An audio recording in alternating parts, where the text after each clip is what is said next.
कांग्रेस ने चुनाव आयोग पर भाजपा के दबाव में मतदाता सूचियों में हेरफेर का आरोप लगाया और सूची को नामांकन के दिन फ्रीज करने की मांग की। दिग्विजय सिंह, जीतू पटवारी और अन्य नेताओं ने चेताया कि लाखों आदिवासी व मजदूर मतदाता सूची से गायब किए जा रहे हैं। कांग्रेस ने वोट रक्षा अभियान शुरू कर दिल्ली में मानव श्रृंखला, सुप्रीम कोर्ट याचिका और देशव्यापी आंदोलन की घोषणा की। स्थायी संकट खड़ा हो गया है।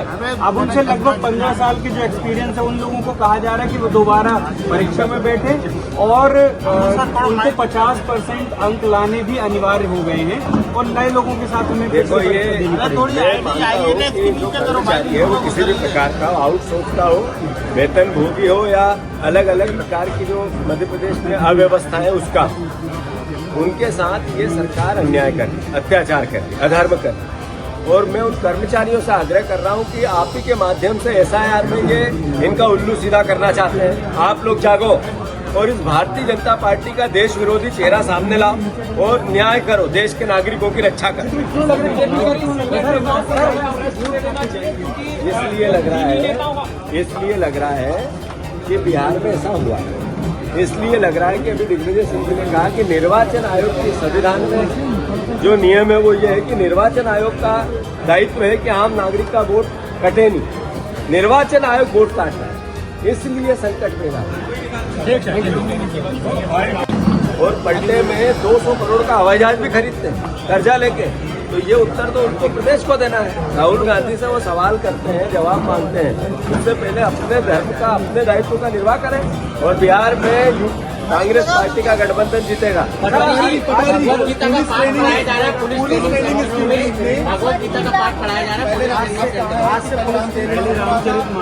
देखो पहले तो जो गीता है वो गीता सिर्फ किसी धर्म की नहीं है। जो कृष्ण ने दुनिया को संदेश दिया वो संदेश जीवन शैली को सुकून से, न्याय से जीने का दिया। उसका ज्ञान किसी को भी मिले, इस पर किसी प्रकार की आपत्ति नहीं है। पर आदरणीय मोहन यादव जी, धार्मिक बातें ही करोगे या रोजगार की बातें भी करो या क्राइम से प्रदेश मुक्त हो इसकी भी बातें करोगे, कर्ज से मुक्त हो इसकी भी बातें करोगे, बेरोजगारी समाप्त हो इसकी भी बातें करोगे, आपकी कानून व्यवस्था सुधरे इसकी भी बातें करोगे। सिर्फ आनंद आ गया, करो अभिनंदन, भोलेनाथ की तो कृपा बनेगी। इन 3 शब्दों से ही तो प्रदेश का बाकी बीमारियां निजात मिलेगी। करो अभिनंदन। किस बात का अभिनंदन करें आपका?